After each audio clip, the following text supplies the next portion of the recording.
But tell me, just what is it that you want to do? Well, we want to be free. We want to be free to do what we want to do. We want to be free to ride. We want to be free to ride our machines without being hassled by the man. And we want to get loaded. And we want to have a good time.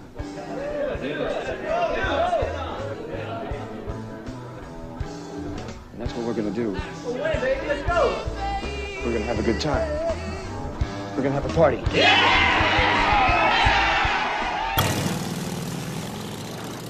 Welcome to another shit show on the Bikers Lifestyle Podcast with your host, Dirty and Tank. You know, she's got to tell us that it's recorded. Yes. Yeah, like I said, we're a shit show here. Well, every once in a while we need a woman cat. Well, it's not Alexa. How many pots have you smoked? I haven't smoked any pot today. That's your problem. Smoke some pots. Maybe I should. Get on the level, man. We almost had another incident. Just to let you know, I hadn't pressed record here. We were talking away like assholes for a minute. Hey, everybody. Yeah. We're here with Wild Bill from the Legion Riders. Hi, Wild Bill. Hi. What is the Legion Riders? Legion Riders are mainly veterans that we are the rolling color guard for the American Legion. We promote, not promote, but we go to veteran charity events to help them raise money. Started in 1993 by a group of guys in Michigan. Two guys has grown into nationally. We're about 110,000. Oh, wow. In Wisconsin, we're just under 1,000. And then in my district, which is Rock, Walworth, Waukesha, Racine, and Rock, Walworth, Waukesha. Southern Wisconsin. Yeah, the 5 counties. Sure. We're just under 100. Now, do you have to be a veteran to be a member of the Legion Riders? You do not. You can be vetted in through, let's say, your dad's service or your grandpa's service. If they have passed away. If they are alive, then they have to be a member of a Legion for you to get. And then the auxiliary, which are the mothers, the spouses of military members. Okay. We have a family. It's called we got the American Legion. We got the American Legion Auxiliary, which is the spouses.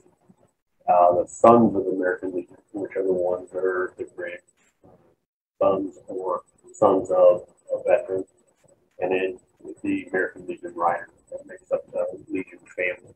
And you guys are linked to like an American Legion Hall type deal? We are. Okay. We are. But because of the agreement that we made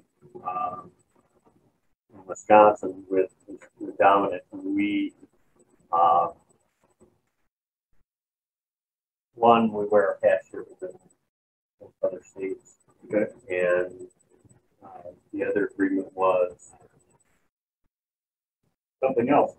yeah. Politics. Yeah. So, what would you say the primary role of the Legion Riders is? We are the rolling color guard of the American Legion is what our main function is, but also to raise money for veteran charities, whether it be for the Legion itself or like Janesville, which you guys have done as well, Yeah. the transitional housing for the veterans here in Janesville.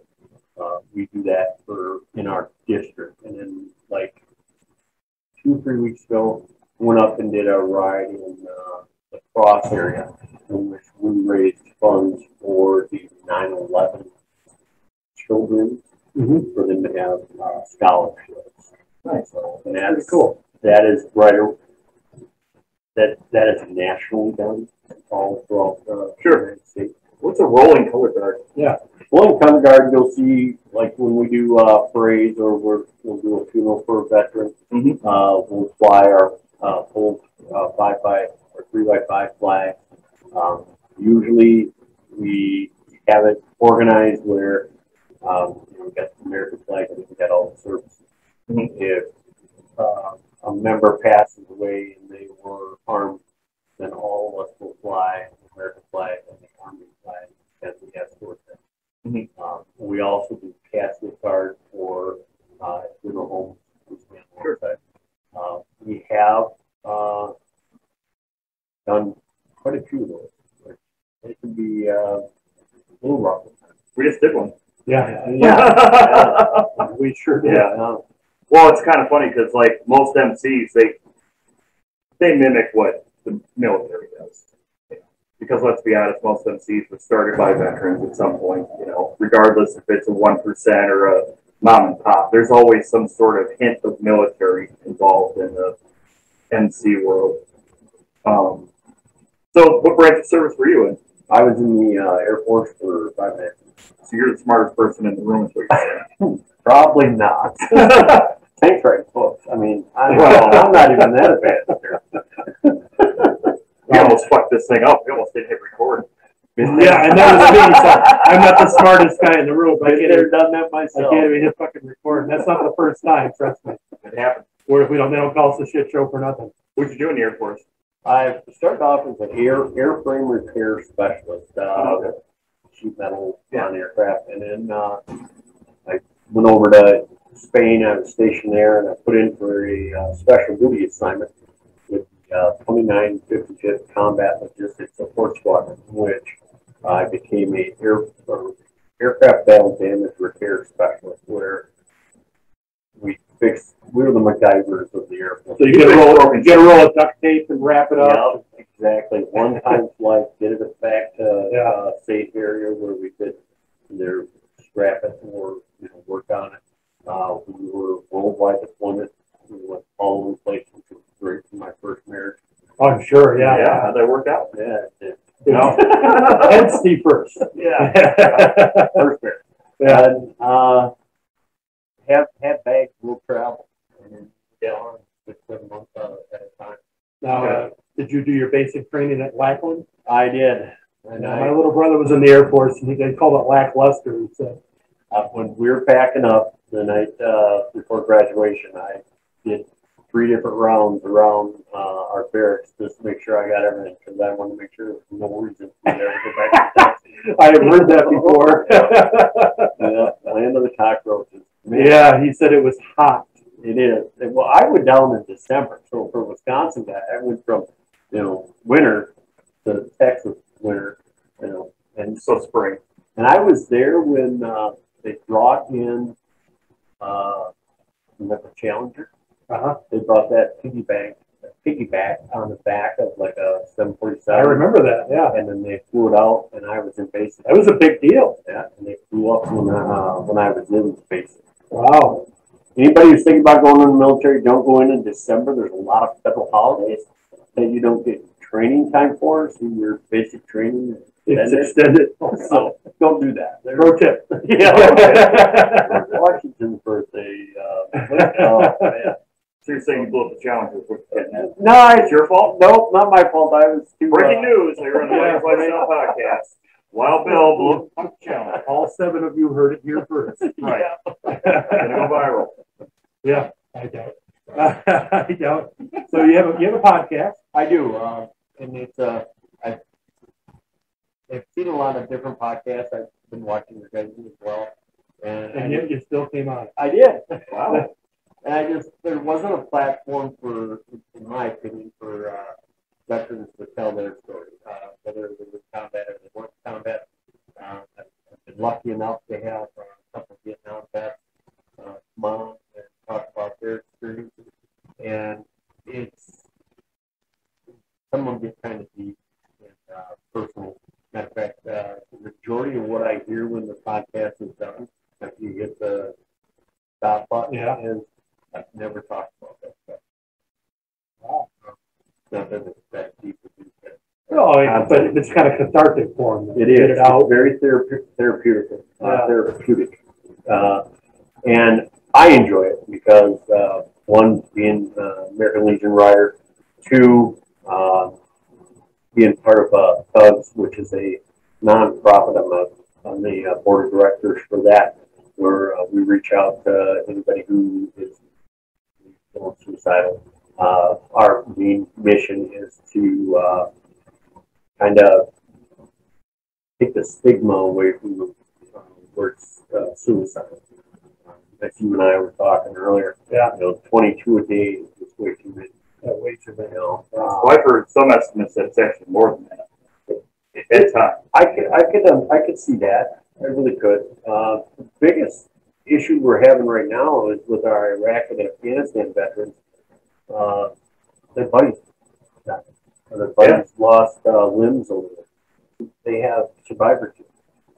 Yeah, I can imagine. And that's tough to deal with because, you don't join to die, but you join to be with your brothers. And I can tell you that it doesn't matter what color they are, it doesn't matter what religion they are, it doesn't matter what their politics are. When shit goes sideways, you know that the people that are in your squadron are going to be there.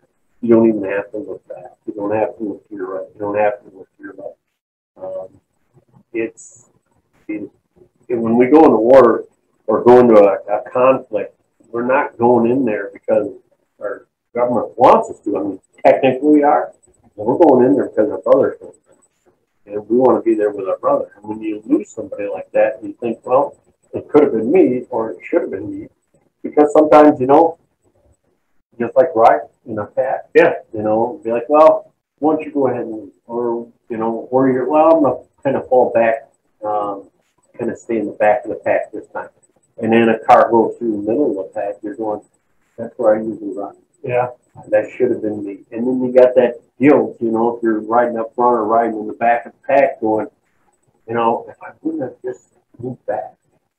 Well, that pack riding takes a lot of trust too. It does. It does, because you have a very salient point, which is, you got to stay high and tight, because the cars do, if you get a gap, they will get in the middle of it. And that's when the mayhem really starts. It does. And so, you got to trust in those first two guys that, when they're taking off, that there's room for everybody to get out in the traffic, because we're not looking at the traffic. We're watching the guys tire in front of us. Yep.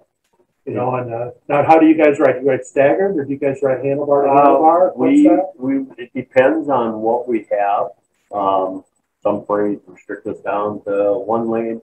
When we're out group riding, going to a ride, we would do a staggered. And you guys come up together, you guys can prospect together, what have you. And just think about that feeling you're going down the road at 70 miles an hour. And you just kind of look over at each other. That feeling of, I know who's got me. Magnify that with every member of your group, and that's that trust you're talking about. Well, I listen to a lot of podcasts myself, military podcasts. Your Jocko, your Cleared Hot, Mike Forrest, Mike Drop, blah, blah, blah. I got a lot of time on my hands at work to listen to things. But, no, so I'm kind of curious. Why is it that vets seem to gravitate towards motorcycles in the riding? Is it the danger? That just the risk? That there's other vets that are riding. Right. We want to be with our brothers. Freedom. Yeah. Like when I first started riding around here, I've told a lot of different people, a lot of different groups, clubs, whatever you want to call them, and I got friendships out of that. Sure. And then when I got involved with the Legion Riders, I pulled away from that time I got to spend with those guys. And I don't care what patch is on their back. If they're a veteran, they're a brother. If they need me, I'll be there. Right. That's just the way that we're built. I mean, I'm built that way. And no disrespect, but sometimes in the Legion Rider shit and the MC shit, we don't get to spend the time together that we might need. Right. Especially with somebody that I've had a heart-to-heart with, whether, me spilling my guts or them spilling what's in their head. Sometimes you got other commitments and other things to do that you don't get that quality time. We'll look at it as a relationship. Sure.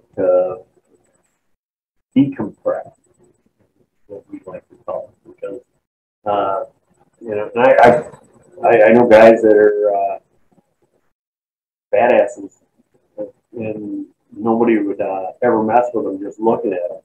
And I've had them, crying because of stuff that they've went through. But they know that we're sponges. We're going to absorb it. We're going to kick it back to them. But we're not ever going to hold that again.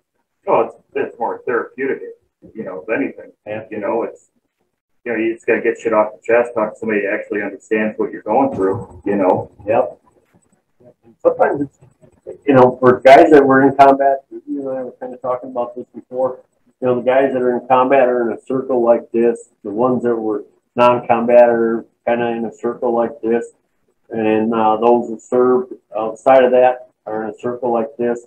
But we're all in that circle. And if a guy that just walked out of Afghanistan came up and started talking to a guy that's outside of the small circle, they still would understand. Yeah. And you guys talk about, when you're coming through as prospects and you guys going through the same things together. We're the same way going through basic training, going through tech school training, and being deployed. We'll always have that brotherhood with each other that we can go, hey, I got you. Well, the shared experience creates the brotherhood. Yeah. And you can't buy that. You can't explain it to anybody else. I mean, it just happens. It's a product of it. Yeah. And with us, being Legion riders, we have different parts of the family that are, the auxiliary and the sons of American Legion. Sometimes we're different because, military guys have similar mouths. Sometimes the auxiliary and the fighters. Right. Yeah. And sometimes the sons of the auxiliary kind of taken back by that. They don't understand that that's just how we talk. And back them away. Well, I was on a podcast called Forkful Road, and we were talking about how in the past, I'd say 15 years, we've seen a lot of vet clubs pop up out of nowhere. And it always seems like not necessarily all veterans that get into motorcycling, but a lot of veterans that get into motorcycling gravitate towards some sort of a club. Mm-hmm. Like they need that brotherhood. Absolutely. So, I guess in a way, I mean, we feel, because me and Tank, neither one of us served. I was a punk ass kid. I fucking, I was a piece of shit. But, when I was a latent hippie. Yeah, back in the day, yeah, I hated everything and everyone. But, Change? no. Okay. But I'm just saying, it is what it is, But I've noticed, like, you'll see clubs like, and I'll name drop real quick, like the Leatherneck, right? That's an all-marine club, Now they're not like a 1% club, and maybe some people that watch this have never fucking heard of them, and they don't, they weren't on, some Discovery show as a fucking documentary. But when you see them in public with one another, they are just as close as anybody. Yeah. The way they move, the way they operate, they're squared the fuck away. Them motherfuckers could party too. Yeah, yeah. We've sat down here with the Marine boys before, and we're looking at our 10 watches that we don't wear. We're looking up at the clock, fucking wondering, you guys done yet, or you know what I mean? And they're just getting started. So, yeah. Have you seen a lot of I guess you could say veterans coming back joining MCs lately, or is that just something I'm seeing? Or no, I have. I've talked, like I said, I've got veterans that are in other clubs and what have you, and they have said that they've seen that growth as well. Yeah, we have seen that growth, whether it be because they're military police or in the LE side of military. They'll come to us, but I see it, and it's kind of nice to give them to see them. Right. Find some brother on the outside. No, I think it's awesome because like I said, never served. He never served, but I mean, obviously we're in an MC, so we share this brotherhood, and we gravitate towards one another when shit gets real. you know, especially, you know, when death or hard times or whatever. And I can only imagine that's what veterans do, you know, especially when they come back, because, I mean, you know, that transition from being in the military, things are a certain way, you're at war, to now I'm in the civilian world where I got to deal with what's this person, you know, identify as, and, you know, I can't say the wrong thing, otherwise somebody will get mad at me, I could get fired, HR will get mad at me, you know, because, I mean, we have veterans at our club, and we obviously commingle with other clubs, so we realize that veterans have the same dark sense of humor that we all kind of have, you know. So, yeah, I can totally understand why they get in the MC world. And something about why you're in is alcohol is very accepted. So that party that you're talking about, right? Be the Leatherneck or whoever, that's kind of part of where we come from. Oh, that and strippers. That's Now, let me ask you this, because I've heard other people talk about the whole alcohol and substance abuse problems that veterans have. Mm-hmm. How does the Legion Riders like address that? Are you guys like a sober club, or is it come as you are? Or? Come as you are. All right. We do have brothers that go into the dark side every once in a while, and that's when we try to come together. Sure. To help them. But like I said, as you and I have talked, sometimes you gotta let them play out their anger and their. A lot of times, drinking is a way of suppressing the memories or the coping mechanism. Yeah. Sure. Well, it's also pain, you know. But it's a temporary. Follow your temporary fix to a permanent problem. Yeah, it really is. And so a permanent fix to a temporary problem. Yeah. Right. Well, that's suicide. Well, that's what he's talking about. So is alcohol. So I see what you're saying. Yeah. Well, okay. If you just kind of delve for that night. Sure. And then when they wake up, they are apologetic for what they might have said or what they have done. And that's where brothers step up to go, you know what? Gotcha. Yeah, we know. Well, I mean, being in this MC life, I've seen guys who are the hardest of partiers become sober. Yeah. And you know, it's always rooted into something that they're trying to cover up. You know, I mean, I'm not a veteran, so I can't speak to what they're trying to cover up or what their PTSD is really about, because I mean, I wasn't, so I don't fucking know. But you know, I know for a fact that like it's not a really great idea to try to hide your feelings with alcohol or whatever. Except for like Dakota Meyer speak on, you know, Dakota Meyer, the Marine, the you know, Medal of Honor, where speak how he had a gun to his head because he was drunk in his pickup truck, you know, and he tried that whole route. He had to clean up, and you know, I mean, even if you're not a veteran or whatever, I mean, everybody goes through shit in life, you know. It's like they say, you know, the worst thing that's ever happened to you is the worst thing that's ever happened to you. You know, and it all depends on how you deal with it. You know, we recently had a, you know, club president die. His son was on his way to become a member, and he had to take, you know, a little hiatus because nobody's prepared for that. Nobody's prepared for a death of a close relative.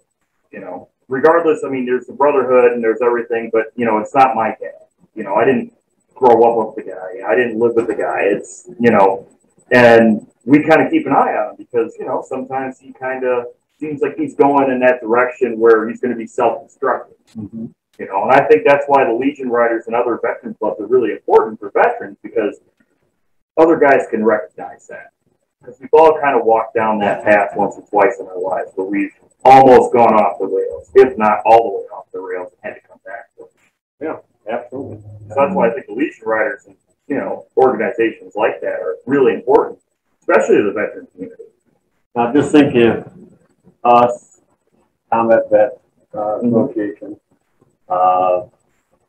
that's another one out there too. Shout out to Scooter from the DMZ, who is also a member of the podcast. Yeah. You know, and Ted Devers is part of the Combat Vet. Yeah. You know, I go back a little bit. Oh, I remember him, Joe. Yeah. Oh, yeah. He's quite the hunter. He is. Yeah, Can't see for shit. Owl Owl's just up there. Owl, yeah, Owl was up here. Yeah. He's always fun to be around. Owl's a nut, man. I love Owl. So just short. We need to get Owl on the podcast. Owl would be a good one to be on the podcast. But we get his ass up from Missouri. Mm-hmm. But just think how much more of an impact we could have if we were all under one roof. Yeah. Huge. Yeah. 110,000 just with, the American Legion riders alone in America. I mean, that's significant. Probably a scary prospect to the government, too, these days, Well, we are a force when it comes to legislation as well. Maybe it's time. Well, speaking of the government, on a scale from 8 to 10, how big of a fan of Biden are you right now? You knew it was going to come up. Yeah, I'm good with that. I am not. You're not a fan of Biden? No. Why would you say that? Well, we had a former president who laid down some guidelines. We're talking Obama and Trump. Laid down some guidelines for the Taliban. Yeah. They're not deadlines, as Right. being falsely reported. Right. Our current president can pull back on those and say, you know what? Let's take more than 17 days. He's too busy thinking of how much chocolate pudding or tapioca pudding at the end of the day. Yeah. I mean, come on. And his day ends at 3 o'clock. They put a lid on it. And that, a lot of military, whether they're active or out, don't really appreciate putting our Marines and our Navy foremen in danger like that when why from one here. Yeah. We have multiple bases. Yeah.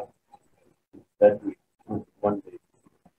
Now all our equipment is out there. $82 billion worth of military infrastructure. And we knew right away when we talked to any Afghanistan veterans, they knew that the people that they were training were never stupid. Right.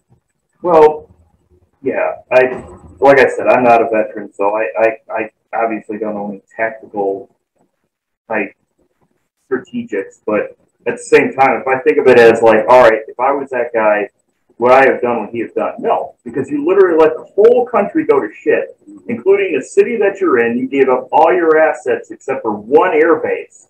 Yeah. You have literally put yourself behind enemy lines. Yeah. Yeah. You have created one target. Go ahead. I'm sorry. Well, I was going to say, and we are considered to be the superpower of the world. And you put yourself behind enemy lines. And you're trusting the fucking Taliban that they're going to keep their word. The very people that we trained when Russia was occupying Afghanistan. Yep. So we created the motherfucker. Well, technically, no. We trained the Mujahideen. Well, yeah. The Mujahideen were the freedom fighters that we helped. And then the Taliban moved in after we left, and after the Russians left, there was a power vacuum. I'm sure we had a little hand in that, too. I mean, yeah, maybe we gave them some weapons back. Who knows? Some training, who knows? I don't know. But I mean, to listen, this morning, I listened to the head spokesman from the Pentagon going, we really didn't realize it was going to crumble as quick as it did when we left. Really? You didn't realize? You had one fucking job to do. That's like the number one thing you're supposed to know. And, and here's an idea. How about you get the civilians out first before you pull the military? I mean, just, I don't want to call it a comedy of errors. I mean, it was treasonous. And part of the blame is the military advisors that didn't have the balls to say, that ain't going to work. Don't do that. Seems to me, though, I mean, from what I read and from what I hear, that there's a big rift. Like there's like the upper management, and then there's the rest of it down. And there seems to be a demarcation now between what their philosophies are and what they really want to do. When they get certain rank or what have you, they start to play the politics to move up even further. And you get to the Pentagon, you're Pentagon for life. And you're now voted in. That's hurt the military. Well, you think about guys like Pat, he didn't care where he was going. No, he told his commanders what needed to be done, whether they wanted to hear it or not. Hell, he wanted to turn around and go against Russia at the end of World War II. Well, turns out he was right. Yeah, we could have done a lot better. Well, Winston Churchill was famous for saying we should have went to Moscow after we went to Berlin, but yeah.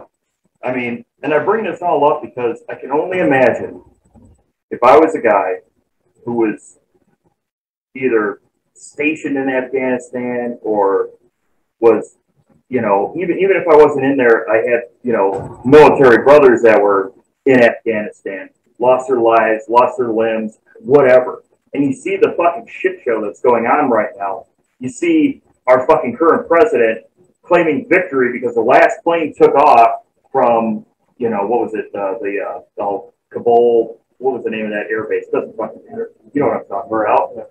Last plane took off, yet we still openly admit that we left Americans behind 100 plus because they couldn't get to the airport in time because apparently, we have a very strict schedule because the Taliban told us so. Pulled out a day early. Yeah. I can only imagine that's going to cause some sort of, I don't know if it's depression's the word, regret, I don't know. I mean, so I imagine guys like the Legion Riders like yourself and other MCs, man, you guys got a tough battle on your hands. Well, we do, but we have this great resource. Yeah. Because history repeats itself. Same thing that happened in Vietnam. Yep. Right now, in most of the Legion Riders, Legion, we have Vietnam vets that are in positions that can relate. And for Iraq and Afghanistan vets, if you are having any issues, go to a Vietnam vet. They know what you're feeling. They understand what you're feeling. And that's what's the sad part, but also the good part about the Legion. Yep. Is you have similar experiences which suck, but can also help somebody else. Yeah. Our Vietnam vets can totally identify with what happened in the decade. It's a good thing to know. I'm glad, that support system is already in place. It's sad how it came into place, but I'm glad that we have it there now, and hopefully we can learn a little more from this. And I'll throw this out there, like your guys' club or anybody else's club. If you got Vietnam vets in there, and you start to see your Afghanistan or Iraq vets going dark, hook them up, let them talk.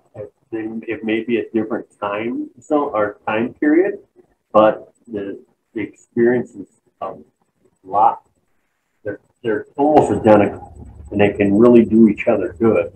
Being able to say, well, when the fall is like on, we failed, left people behind. Yeah. We did it in Afghanistan. The jungle warfare versus the door-to-door combat, the roadside bombs, the snipers of Vietnam, the snipers of Iraq and Afghanistan. They can identify. They've been there, done that. So don't hesitate. Doesn't have to be Legion Riders, but you're in a club and you got to be a Vietnam vet to talk to. Don't hesitate to reach out to that brother and talk to him, because he'll point you on what got him to where he's at. Or maybe take a ride to your local VFW.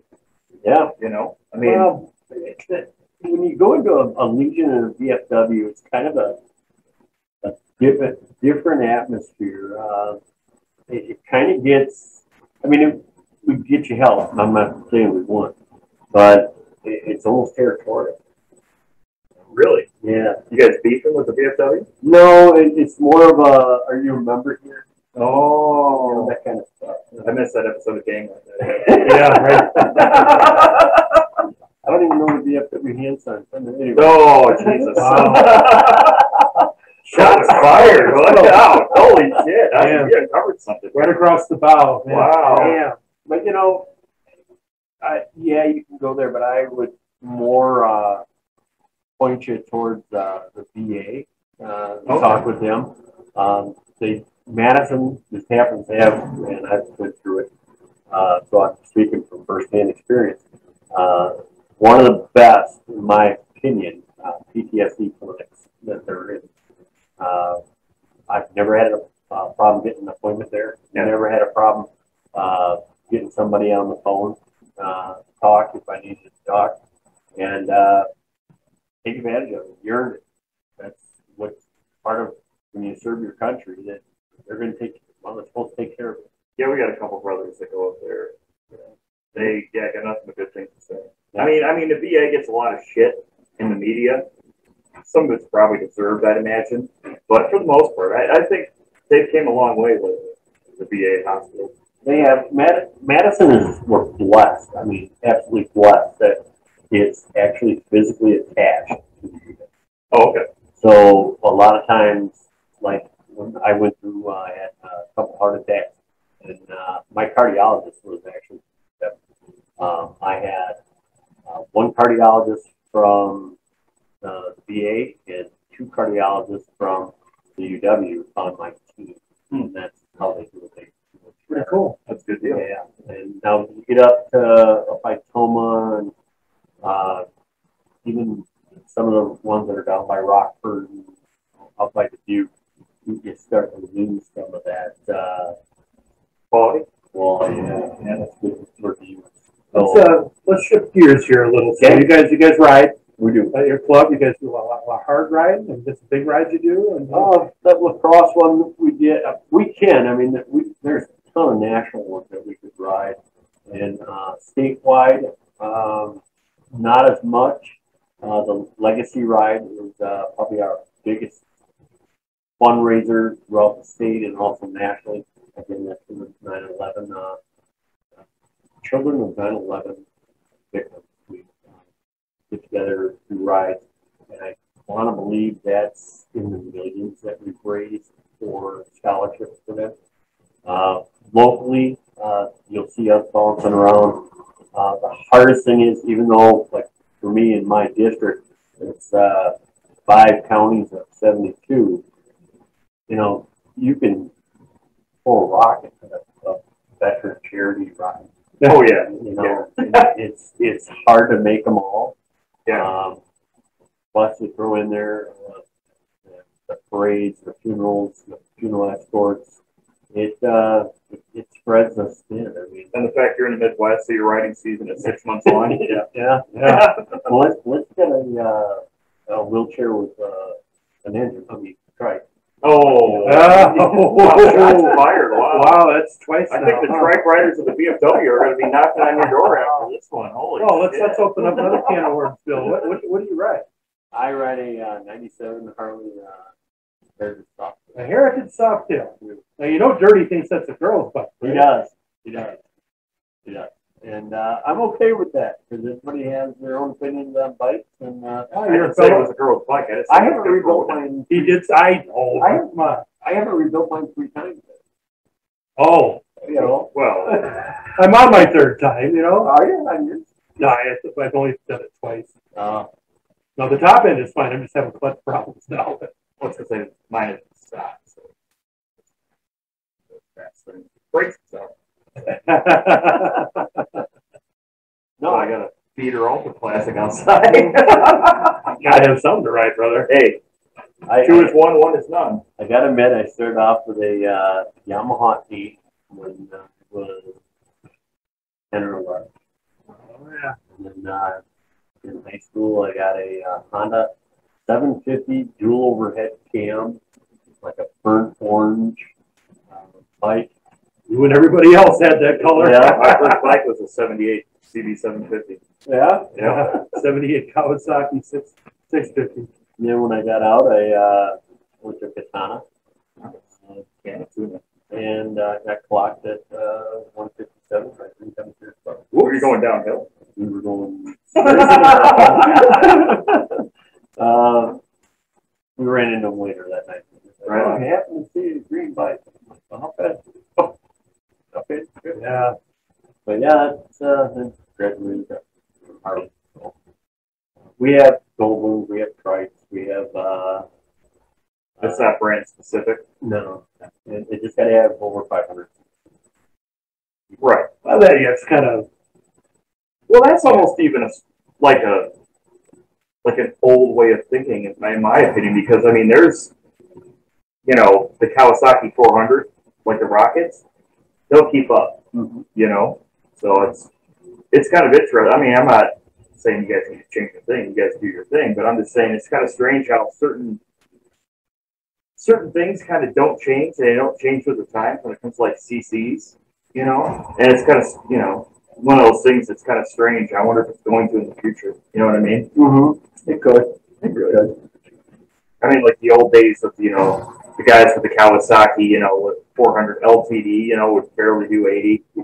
Or, Our Downhill with one person on it, it would maybe do 80. the Honda-matics. 440 Honda-matic. The old Oh, the Honda-matics. automatic 550. Jesus. Jesus Christ, the Braver's talking. And I was blessed. I grew up in a small town, and we had a little Lexi, and some of the guys, some of the guys, party or what have you, throughout the years, whether they were here into the world, and it's kind of nice because now I run across some guys and I'm tired, and we actually just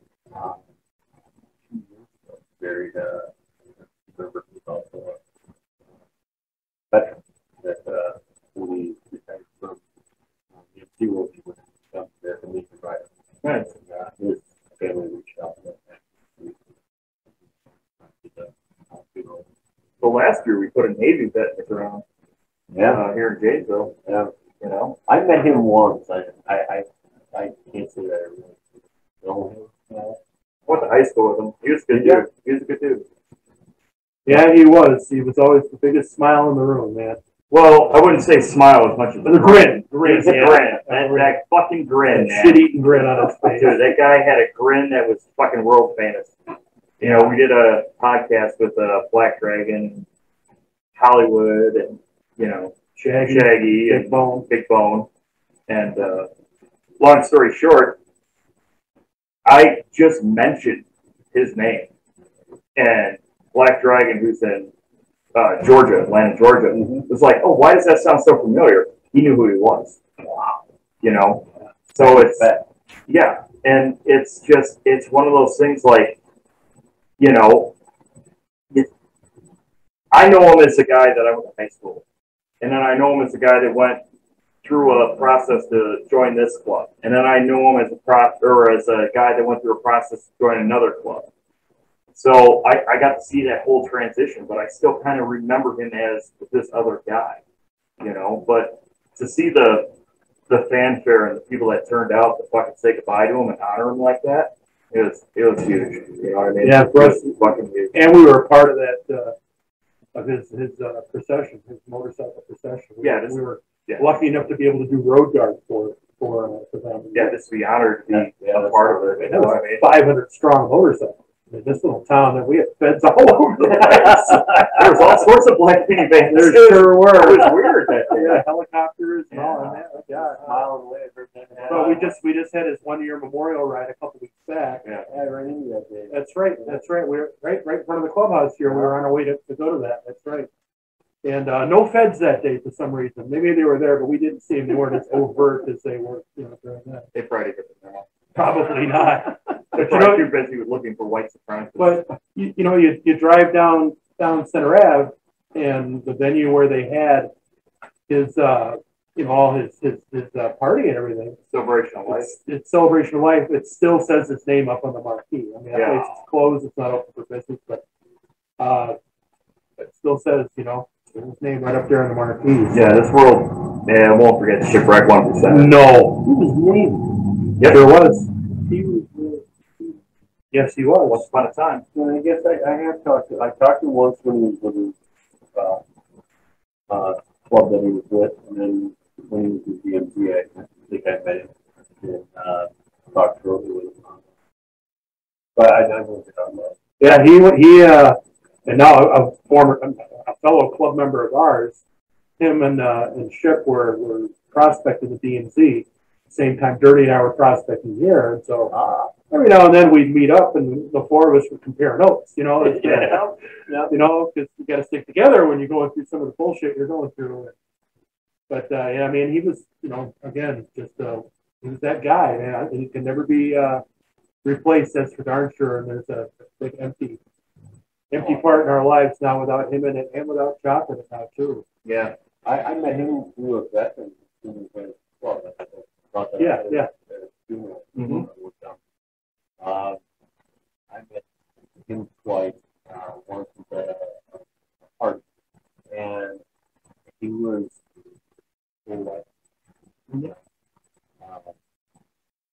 Yeah. He impressed. Very respectful guy. Outside briefly. Yeah. Showed me a lot of respect. Yeah.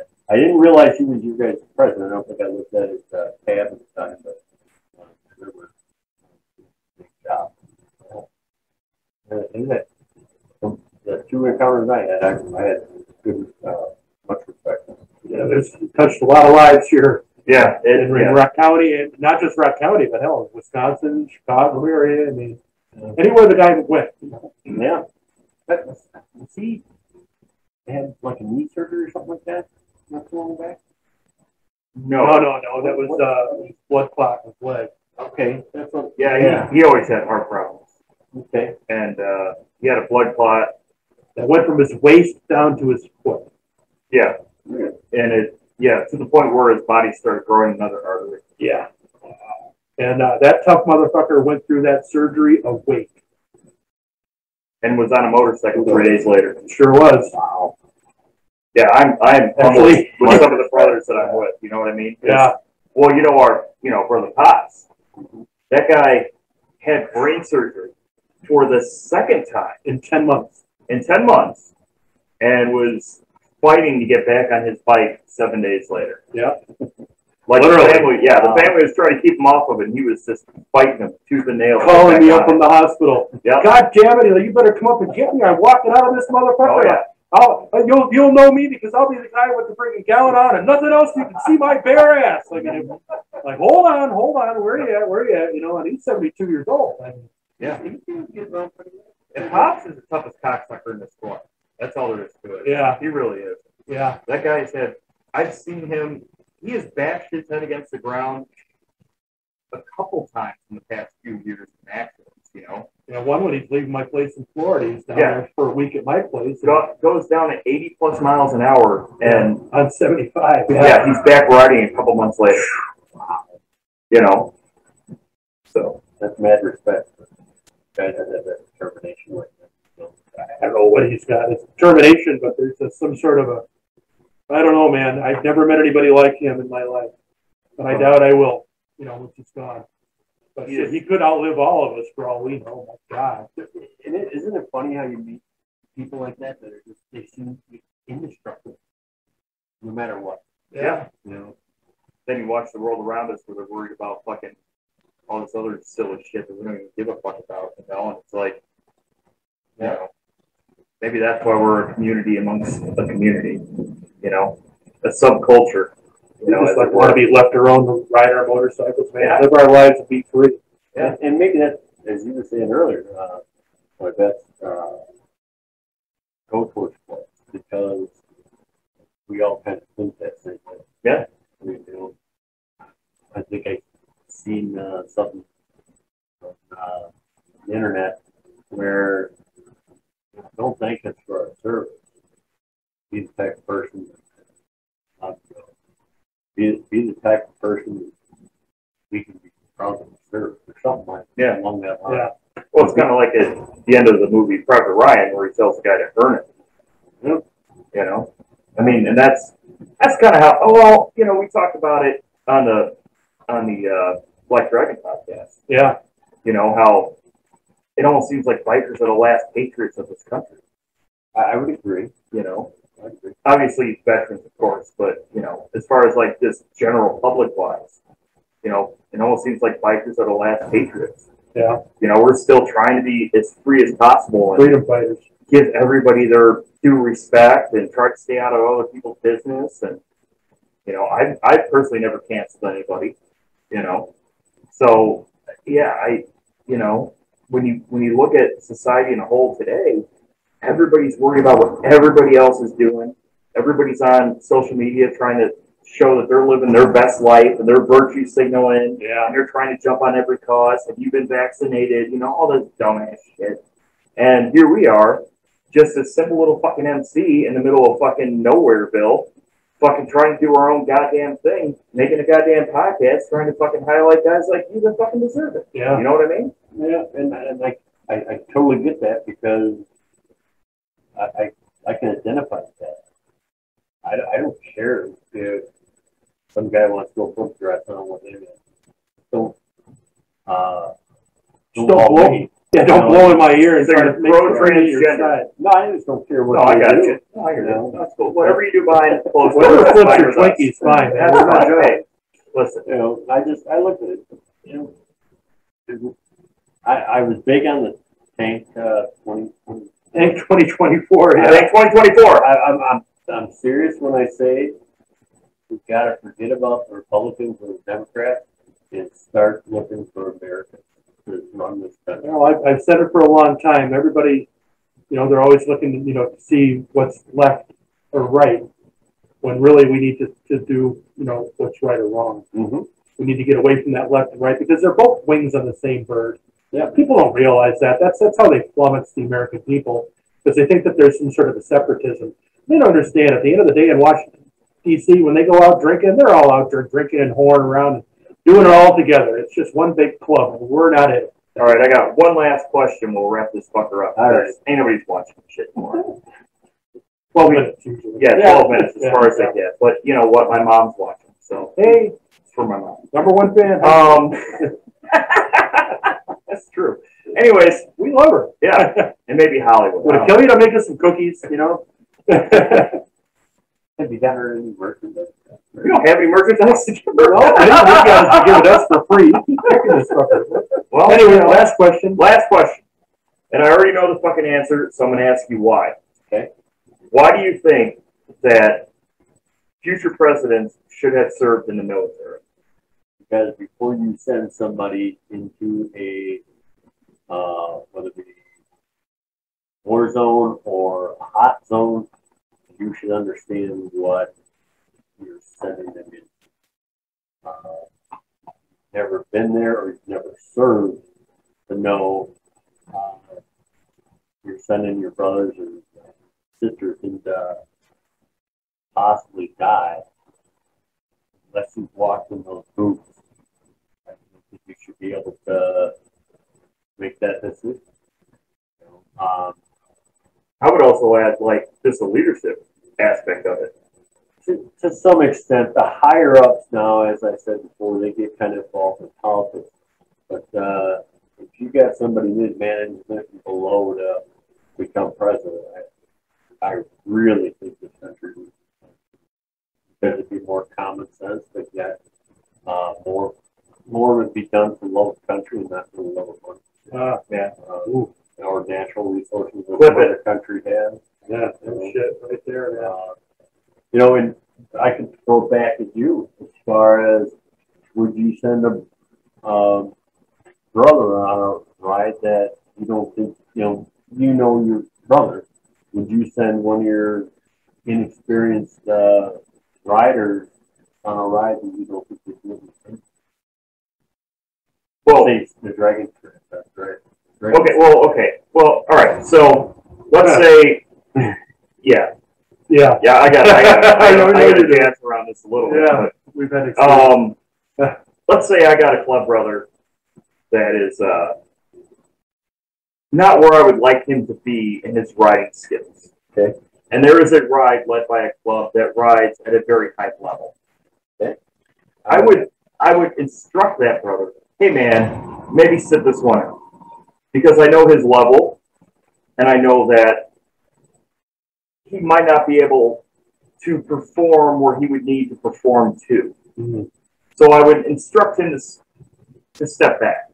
And the reason why I would do that is because if I am a leader, if I'm in charge of the club or whatever, I would have to know everybody's skill level. I would have to know what everybody's good at. I would have to know what everybody brings to the table. So when there is, say, a ride that Club Brothers, I got to put this down, otherwise it's going to drive tank fucking nuts and fucking posts.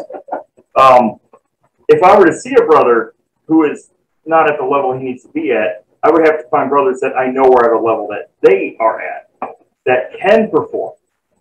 So you use everybody to where they fit in, right? So say this brother that can't ride, can't go on this particular ride because he's not at that skill level. Okay, cool. but he's really good at doing tasks that involve, logistics, like, stocking the bar, which seems fucking like arbitrary as hell, but that's a big goddamn deal in the fucking MC world. Have you ever fucking had, a dude fucking ask for a beer that you didn't fucking have in your own clubhouse and feel like an asshole about it, because they're trying to be accommodating to everybody. Right. So maybe he's really good at stocking the bar, knowing what we have, what we don't have. He's a good manager of, a clubhouse, or he's a good, whatever. Everybody's got a skill set. More importantly, in the MC world, we try to operate as a unit, right? Not trying to compare anything or say anything, but we try to operate as a unit, one for all for one, that kind of thing. And there's brothers that are really good at diffusing a situation, and there's other brothers that are really good at, how do I say this, stopping a situation. There's brothers that are really good, basically what I'm saying is making sure shit doesn't happen, versus brothers that are really good at fixing a situation that's gone tits up. And that's what you have to learn, is being like a leader. You have to learn what everybody's skill set is and deploy them as, basically deploy them in their field. Like, you don't want to send a guy that's fucking a shitty rider to the experienced ride. And you don't want to send the fucking guy that's a good talker to a street fight. Right. You want to send a street fighter to the street fight. You want to send a good talker to where diplomacy is needed. Now, what you just explained, for the good president with military background. Exactly. So what I'm saying is, you understand your real question, because it translates into what you do. Right. I mean, it's kind of a nature of the game we're in. Yeah. The MC world is very intertwined with a lot of military experiences And good leadership at an MC, or in my case, a riding association, is just as important as that president making the decision to send who where. Very true. Very true. Well, fuck, I think that's a good place to end it. Probably. Well, Bill, thank you very much for coming in and talking to us today. Thank you for your service, sir. Thank you for your service, definitely. Shout out to Vet to Vet. That's Vet with the number 2 Vet. So Vet number 2 Vet. Look for him on YouTube. He's in kind of a hiatus right now because, riding season, Wisconsin short. He wants to ride. And he does ride. He's all about fucking quality, not quantity like us. Yeah. I can't get stripper. I mean, we can hook you up. Come to dinner with the Thursday nights, man. Steak night at the Vegas Club. That's right, man. Fucking $13. They'll set you up. Well, thank you for having me. Thank you very much. And shout out to, Black Dragon TV, Hollywood for Insane Throttle, Shaggy over there at, wait for it, Shaggy's Corner. And then Big Bone, who's got Hell on Wheels Garage. And once again, Bill Fitters from Vet to Vet. Thank you very much. Wild Bill. Wild Bill, that's right. Very common name in the MC world. It is. Yeah. If your name's Bill, they're probably going to call you Wild Bill. Yeah. And keep in mind, everybody, the most dangerous part of your motorcycle is the nut that connects the seat to the fucking handlebars. Peace.